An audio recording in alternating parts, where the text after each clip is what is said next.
We've been looking at three aspects of Christmas through the eyes of Ebenezer Scrooge as he had spirits come and visit him. And they took him on a journey through Christmas past, Christmas present, and Christmas yet to come. And the past can be a bittersweet kind of a thing for us to look at. We have a lot of good memories, a lot of warm memories from the past that we enjoy rehearsing.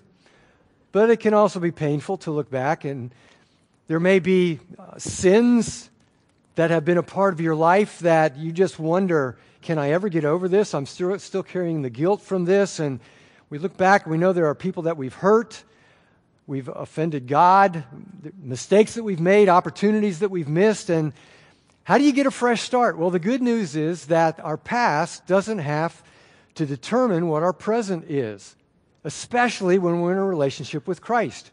Because if we believe that Jesus is the Son of God, and we do, and that He died on the cross to save us from the guilt of our sin, and He rose from the dead to prove to us that He has ultimate control over all things, if we believe all of that, then certainly we should believe Him when He says, you are forgiven.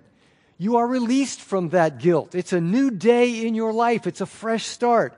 You get a complete do-over with God. Your past does not define your present. You're not who you were. You are who you are now because of what Christ has declared to be true for you. You are His son. You are His daughter. And maybe that's not true of you yet. Maybe you are a potential believer in Christ. But my prayer is that 2018 will be the year when you come into that relationship with Him and your present is transformed. Maybe it's this week. Maybe it's today that could happen. Your past doesn't determine your present, but your present certainly does determine your future, and especially your eternal future. It's an important question to ask. What does the future hold for us? And especially, what does your future hold for you? When the observation of Advent came into being in the early church calendar, it was a time of preparation. The word Advent means coming, and of course that has everything to do with the coming of Jesus in a Christian context. But they weren't preparing, in the earliest church, they didn't spend a lot of time preparing for what we know as Christmas. That was an unknown holiday, even an unknown word to them early on. They were preparing for January the 6th, which is the day, even today in some church calendars, the day of Epiphany. An epiphany is when the light bulb goes on. Suddenly you understand something that you didn't understand before. There is a big revelation that goes off in your life. Well, the commemoration of Epiphany was the remembrance of three things in the life of Jesus when He was manifested to the world. When the Magi came, declared Him to be the Son of God, to be royalty from heaven. This is when the Gentiles acknowledged who He was. Then at His baptism, God spoke and said, "This is my beloved Son. This isn't just a prophet. This is the Son of God. Listen to Him," God said. At the wedding feast in Canaan, He performed a miracle that only God could have accomplished when He turned water into wine. And so people had an epiphany. They understood that this was no ordinary person that had arrived here on earth.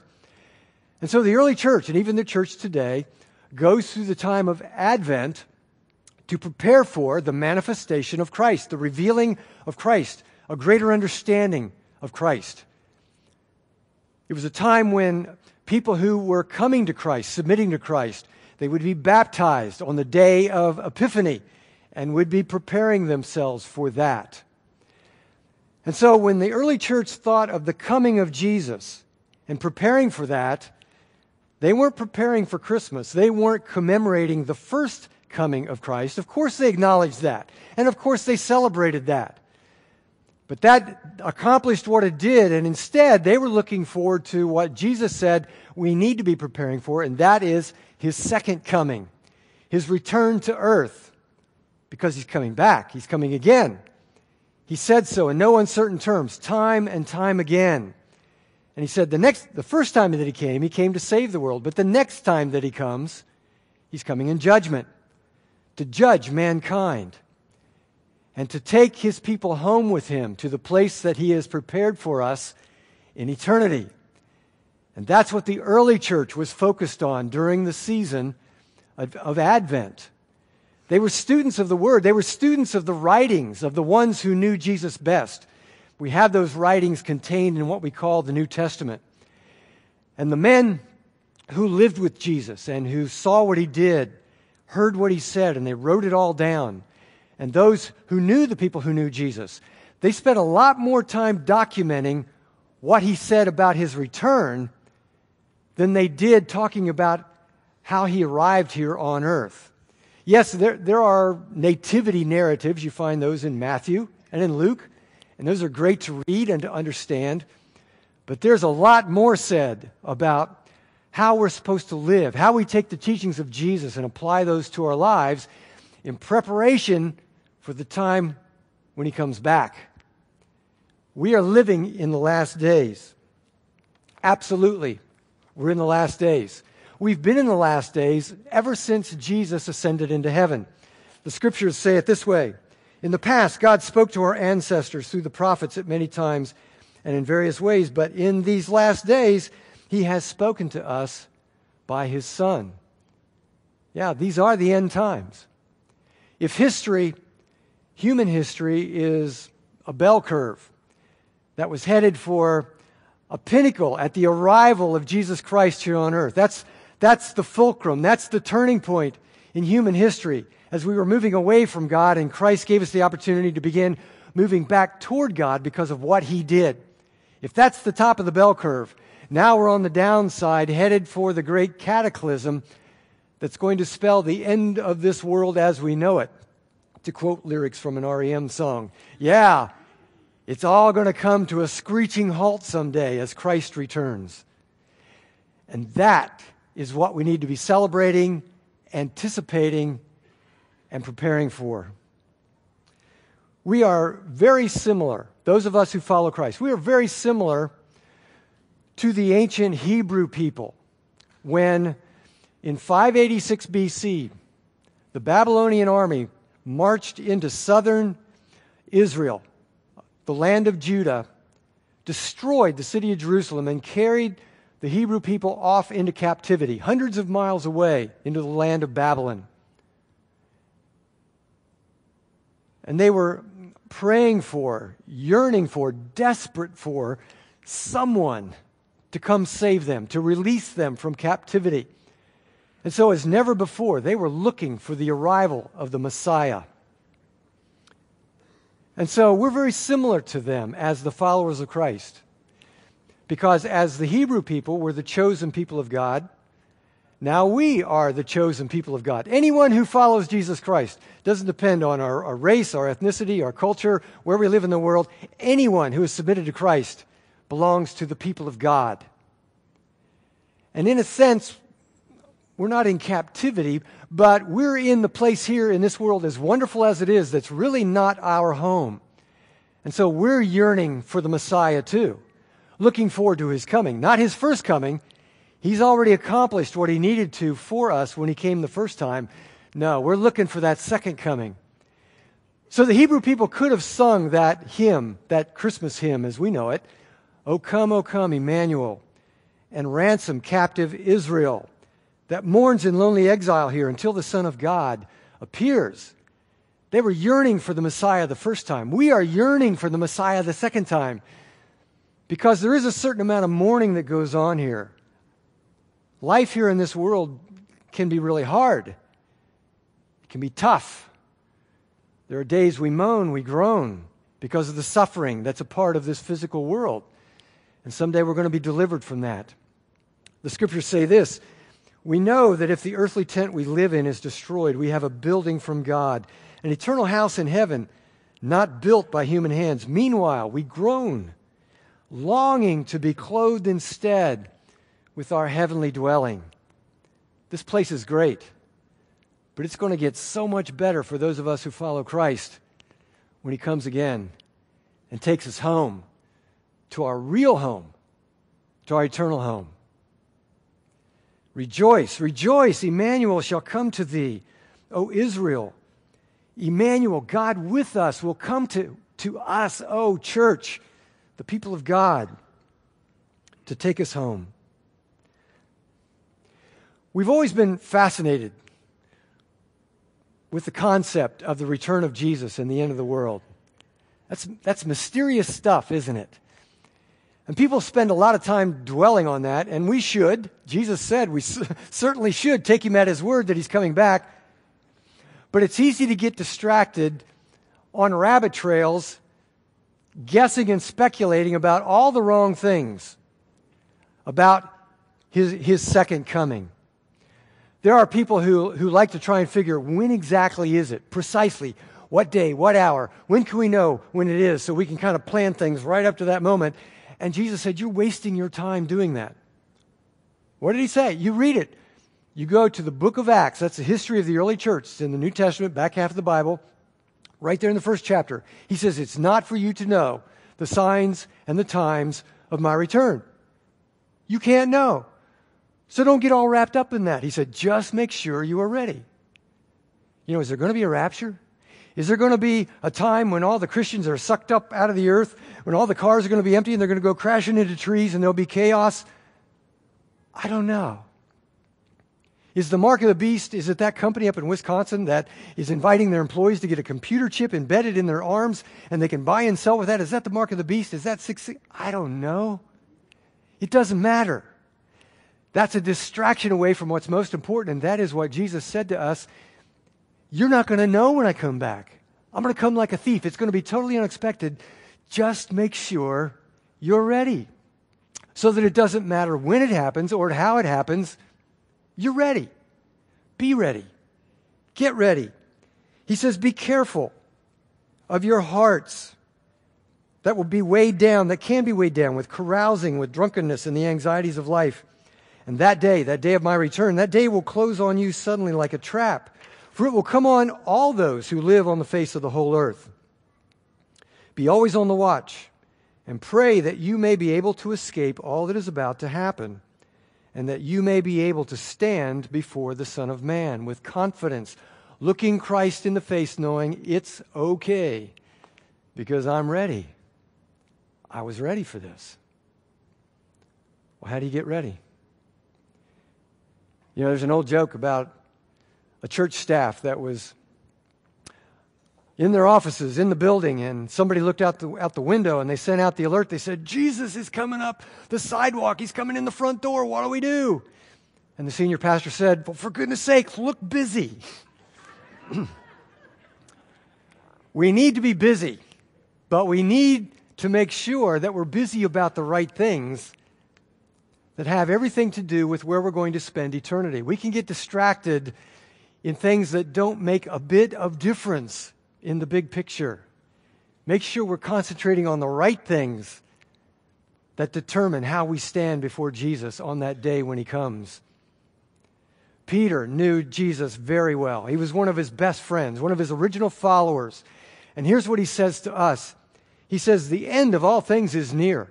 Yeah, the people back then, they believed it was right around the corner. It could come any moment, any day, any time. Be ready. The end of all things is near. Therefore, be alert and of sober mind. You need to be praying. Since everything is going to be destroyed in this way, and it is going to come apart at the hinges, what kind of people ought you to be? Well, you ought to live holy and godly lives. Lives that reflect Christ, lives that honor Christ. As you look forward to the day of God and as you speed its coming. The Apostle Paul, he didn't know Jesus personally in life, but Jesus appeared to him and brought about a great conversion in his life. He became the most dynamic church planter on the face of the earth ever. And he says, may he strengthen your hearts, may he strengthen our hearts, so that you will be blameless and holy in the presence of our God and Father when our Lord Jesus comes again with all his holy ones. No other future outcome matters as much as the fact that one day this life is going to end. And we will be standing in the presence of Jesus Christ. And that will either be the day when our dreams come true, or it will be the most disappointing day we have ever experienced. It will be one of those two things, depending on the decisions that we make today concerning Christ. Jesus said it over and over again, I'm coming back.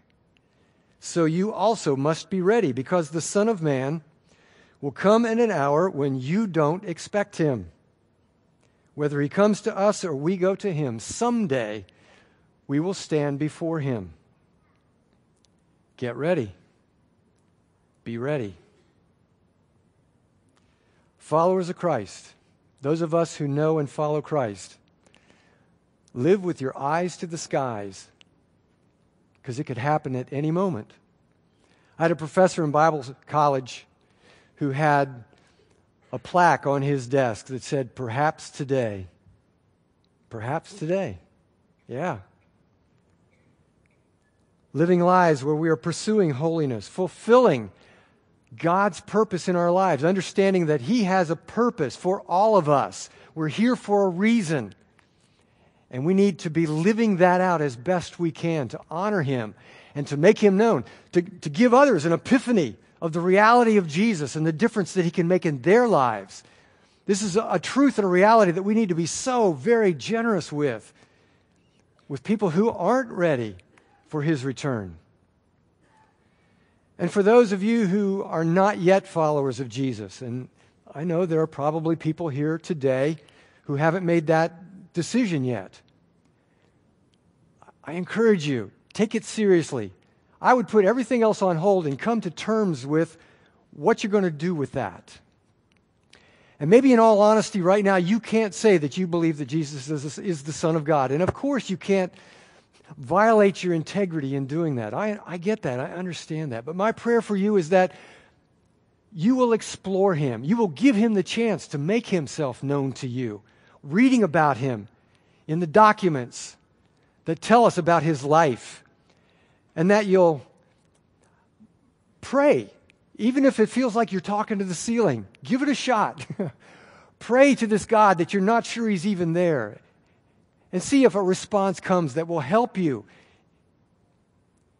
in seeing him, feeling him, allowing his reality to come to you, and the reality of Jesus Christ and what he can mean in your life. Give it a chance. You may have a lot of reasons that you give, or maybe you've heard reasons people give as to why this particular time wouldn't be the time to submit to Jesus. Some people will say, well, I'm too young. I got a lot of life ahead of me. I got a lot of living to do. So I got to get some stuff out of my system before I would do that. Well, that assumes you've got a lot of time. You might, and you might not. The flip side of that, some people will say, well, I'm too old. I'm too set in my ways. I've just gone too far to the other side. There's no hope for me. My sin runs way too deep. I've been in rebellion for too long. I'm so messed up. There's no way God could take me and do something different with my life. It's too late. Well, indulge me as I appeal to Ebenezer Scrooge one more time and learn a lesson from him as he encountered the ghost from Christmas yet to come. And he was given a look at what his future was going to be if the present didn't change, and the future was grim for him. And so you've seen the movie, maybe you've read the book. He takes Scrooge to a graveyard, and he's pointing down to a tombstone. And Scrooge is walking toward this marker. And he says, before I draw near to that stone to which you point, answer me one question. Are these the shadows of the things that will be, or are they the shadow of things that might be? The ghost continued to point down to the grave. Scrooge said, men's courses will foreshadow certain ends, to which, if persevered in, they must lead. But if the courses be departed from, the ends will change. Say it is thus with what you show me. And the spirit was silent and continued to point. Scrooge crept closer to the grave. And he read upon the stone his own name, Ebenezer Scrooge. "Spirit," he cried, "hear me.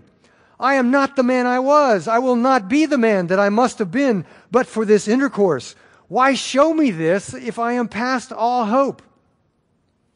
Good Spirit, assure me that I yet may change these shadows that you have shown me by an altered life." And the good news is this: no matter where you are in your relationship with God, no matter how much of a lost cause you think you are, there are no lost causes in this world.